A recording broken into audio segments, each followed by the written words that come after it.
เสี่ยวจะว่าตัวยัง แต่ว่าตัวเอ็ม คอยว่าดับเบิลยู จะเบิ่งจะได้ว่าเป็นตัวดับเบิลยู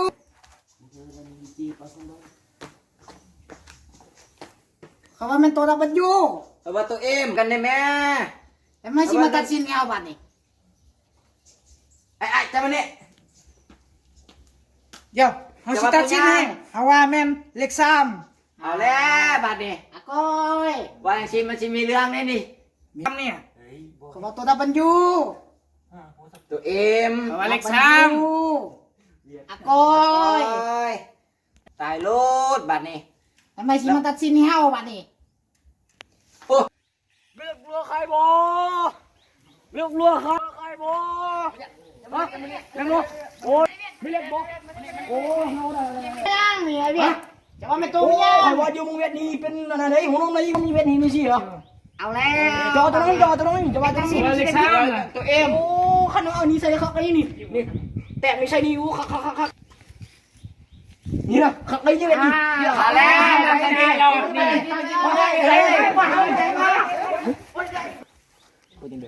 ป้าพระ ไงนี่มึงรู้แต้มยังแนวบดี ห้องหัวไหนหัวอะไรหัวอะไรหัวเด้อห้องมาตีไปได้ห้องมึงเอานี่ห้องมึงหันกิบห้องมึงหันกิบเอาไปปั้นกันได้เด้อหัน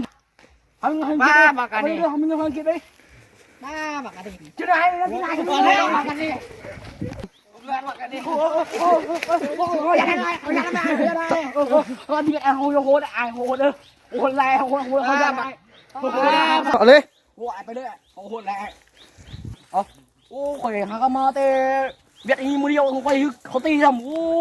ไรแล้วข่อยบ้านนี่อ่ะเงินกระบุมีเงินกระบุโตแล้วมึงหันกิบคอเจ้าคอบนแล้ว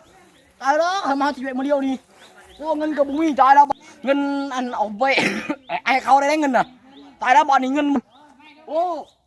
ข่อยตายแล้วเงินข่อยบุมีบ้านนี้เนี่ยยังไงดีวะเอาเฮ้ยเงินเฮียบ่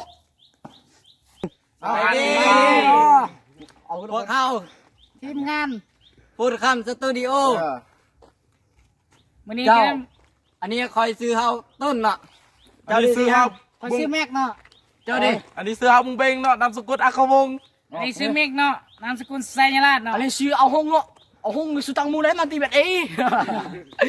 ครับก็ได้ฝากติดตามเนาะคลิปแรกเนาะ แดกเลย แชร์เลยครับ